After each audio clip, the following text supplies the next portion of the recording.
Welcome back to my channel travel with me Sagar.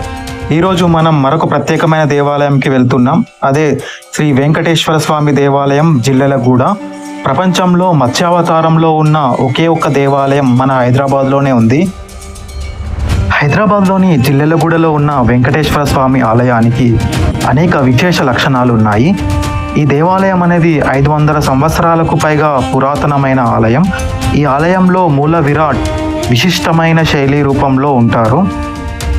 ఇక్కడి ప్రధాన దైవం మత్స్య అవతార విష్ణువును కలిగి ఉంటుంది.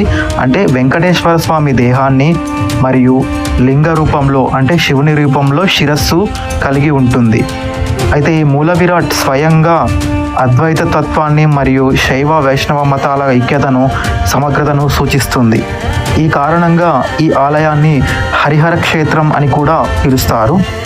ఈ ఆలయంలో ఉన్న మరో విశేషం ఏంటంటే ఇక్కడి ప్రధాన దైవం స్వయంభూ విగ్రహం.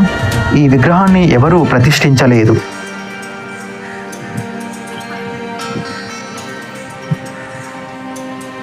ఈ ఆలయాన్ని నిజాం దగ్గర దీవాన్లుగా పనిచేసే బహదూర్ ఫ్యామిలీ అనేది నిర్మించడం జరిగింది.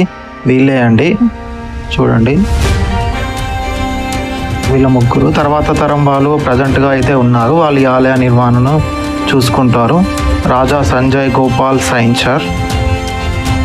జిల్లెలగూడ వెంకటేశ్వర ఆలయం యొక్క గొప్ప ప్రాముఖ్యత ఏంటంటే ఆలయ ప్రవేశ ద్వారం ఉత్తర దిశలో ఉండటం. వైకుంఠ ఏకాదశి నాడు మాత్రమే భక్తులు ఉత్తర ద్వారం నుండి విష్ణు ఆలయాలను దర్శిస్తారు. దీనిని వైకుంఠ ద్వార దర్శనం అని పిలుస్తారు. కాబట్టి ఆలయం అనేది ఉత్తర దిశలో ఉన్నందున భక్తులు ప్రతిరోజు ఉత్తర ద్వారం నుండి ఈ వెంకటేశ్వర స్వామిని దర్శించుకోవచ్చు.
హనుమాన్ దేవస్థానం.